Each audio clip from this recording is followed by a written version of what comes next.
this file as a reference, create a tree diagram showcasing the various approaches that are available for using AI to create 3D CAD files. Use Sketchy in your generation, and let's keep it simple, no more than 2 or 3 levels of depth.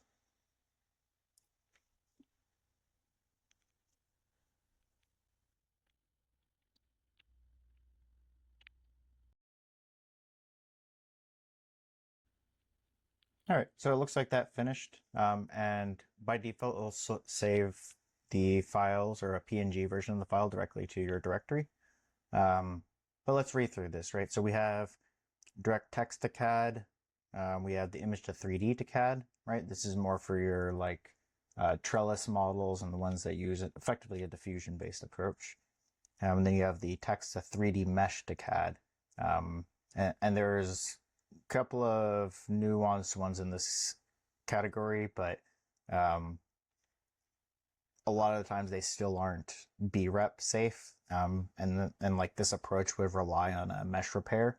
But anyways, without getting too distracted, this created a pretty much accurate diagram, which is awesome, right? Well, we can take it a step further, right? You can obviously see there's a couple of links here that are available if you want to just look at it on excalidraw.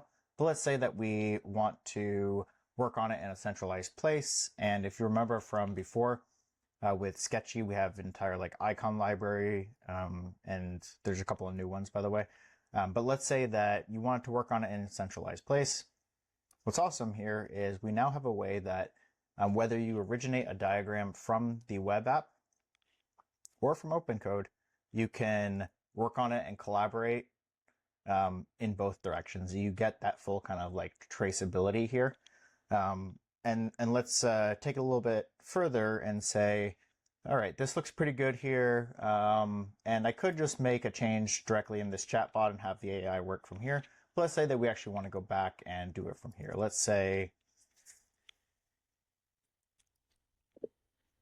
let's add on to the direct text to CAD option and add zoo.dev and the KCL based generation approach that they are using. I believe it's through some kind of like MCP or similar.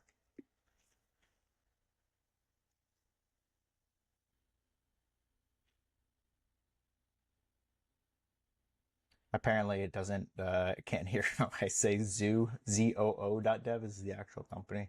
Anyways, right, you see that this reasoning data is coming in. And really what I'm trying to showcase here is this kind of bi-directional set of syncing where you can use your own like opencode coding subscription to make changes. You can also do it from the web portal.